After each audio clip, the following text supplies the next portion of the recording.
kaki tangga masjid. Hadirin hadirat tuan-tuan dan puan-puan, saya bukan ustaz. Nanti ada yang kata, tadi panggil ustaz, awal sampai ustaz. Pasal saya awal lah, saya bukan ustaz. Kalau ustaz selalunya sampai lambat. Kan? Terkejut, jemaah terkejut. Sebab ustaz ni dia sibuk, dia banyak kerja, dia banyak majlis, dia banyak acara. Saya tak ada tuan-tuan. Saya adalah seorang pelakon, saya seorang penyanyi. Saya pernah menghasilkan beberapa buah album, 2 album lagu. Kalau nak nyanyi sekali lagi, saya boleh panggil saya dekat luar, saya nyanyi. Dekat dalam ni sekali lagi, tiba-tiba keluar Jabatan Agama Islam menarik kembali tauliah, kata kan. Pasal apa menyanyi dalam masjid? Allahu Akbar. Nak bagi tahu apa tuan-tuan dan puan-puan, Allah boleh pilih sesiapa saja yang dia nak. Tuan-tuan tak minta ni yang datang ke masjid ni tuan-tuan dan puan-puan. Tuan-tuan pernah plan, rancang tak? Malam ni aku nak datang masjid. Aku ni nak jadi orang Islam. Aku ni nak besok nak plan, aku nak pergi ke kuburan. Tuan-tuan, apa saja yang kita buat ini tuan-tuan dan puan-puan, memang sebenarnya ada perancangan. Wa yamkuruna wa yamkurullah wallahu khairul makirin. Kamu merancang, aku juga merancang, kata Allah, dan akulah sebaik-baik perancang.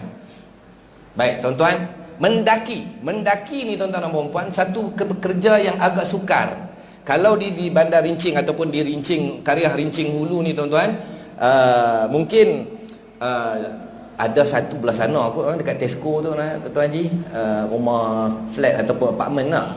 Belah sana sini tak ada. Cuba pergi training tengok, pergi mendaki tangga tu. Saya confirm kalau adik kita yang baju biru tu, yang hadap depan ni, dia tak ada masalah. Sebab saya pergi kemarin tuan-tuan, bawa orang menunaikan umrah tiap-tiap tahun, dan baru-baru ni saya berada 3 bulan, bulan 12, bulan 1, bulan 2 di Makkah Al-Mukarramah dan juga Madinatul Munawwarah. Saya bawa jemaah saya untuk mendaki Jabal Nur. Jabal Nur. Ramai mengaku. Masuk dalam grup WhatsApp tuan-tuan dan puan-puan, siapa nak naik Jabal Nur? Dia kata ada apa di atas Jabal Nur? Atas sana ada satu gua. Gua apa? Gua Hira. Di sanalah turunnya ayat yang pertama dalam Islam ini tuan-tuan dan puan-puan kepada Nabi SAW, iaitu ayat yang berbunyi Iqra. Di situlah Nabi SAW ditabalkan untuk menjadi Rasulullah SAW ataupun menjadi Rasul di atas tu. Ramai berjanji nak naik ataupun ramai nak pi. Ada 2 bah. Termasuklah yang berusia, saya pun berusia juga 52 tahun. Tuan-tuan dan puan-puan, kerjanya apa? Nak mendaki Jabal Nur untuk naik dan juga sampai di satu gua yang disebut Gua Hira. Ramai berjanji nak mendaki. Tapi tuan-tuan, 2 bah yang pergi tuan-tuan dan puan-puan, yang naik 10 orang. Yang berjaya, ramai berjanji untuk mendaki. Pasal apa tuan-tuan? Pasal tak berkemampuan untuk mendaki. Berjanji nak mendaki tapi tak berkemampuan. Sebab apa? Mungkin nak menggunakan tenaga, nak naik ke atas tuan-tuan dan puan-puan, tak mampu. Tapi tuan-tuan, kita nak cerita, nak share tentang apa? Tentang mendaki tangga masjid ni pun.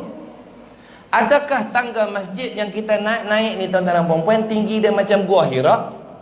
Ataupun dekat sini ada satu bukit, Allahumma salli alaihi wasallam Muhammad, Bukit Beroga, kan?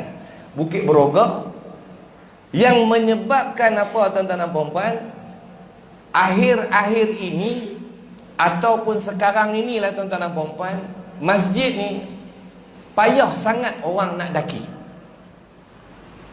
Ada orang kata aku hebat apa? Gunung apa? Bukit Beroga dia tawan. Bukit apa lagi? Bukit Angsi, Gunung Angsi Negeri Sembilan dia tawan. Gunung Jerai dia tawan. Gunung Kinabalu dia tawan. Tapi tuan-tuan dan puan-puan, kehebatan itu masuk dalam status Facebook. Ni dia ambil gambar kan. Apa lagi? Yes, aku berjaya. Tapi tuan-tuan, berjaya dalam Islam ni dia berbeza. Berbeza macam mana? Berbeza kerana apa tuan-tuan? Berjayanya kita ini tuan-tuan dan puan-puan dalam Islam apabila kita berjaya mendaki tangga masjid. Ada orang dia boleh naik berkilo-kilo, dia kata. Naik ke atas macam mana? Berjalan, berlari berkilo. Panggil lari ni tuan-tuan dan puan-puan, Sekarang ni ramai orang jaga kesihatan, selain daripada naik basikal 40-50 km, dia boleh lari malam. Di Putrajaya dia ada night run. Night run 15 km untuk usia antara 20 tahun sampai ke 30 tahun. Untuk 30 ke 40 tahun mungkin dia dalam 10 km. Untuk yang berusia macam saya, macam kita ni Tuan Haji, mungkin dia cuma 3 km sahaja. Oh kan? Nampak hebat.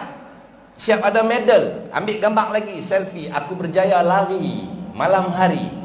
Tapi tuan-tuan dan perempuan, adakah tuan-tuan dan perempuan, bukan kita nak cerita tentang nak update status dalam Facebook, tapi tuan-tuan, tak ramai yang dipilih oleh Allah Subhanahu wa ta'ala untuk berada di masjid. Tidak ramai tuan-tuan dan perempuan yang boleh dipilih oleh Allah Subhanahu wa ta'ala untuk datang ke masjid, datang majlis ilmu. Walaupun yang bercakap ni tuan-tuan dan perempuan bukan ustaz. Mungkin asbab. Sebab satu tuan-tuan dan perempuan, ada orang kata buat kerja dakwah ni biarlah ustaz buat, kita jangan buat. Hang jangan ceritalah bab-bab agama ni, biar ustaz-ustaz cerita, dia dah dapat, dia apa ni, dia cerita dia pandai.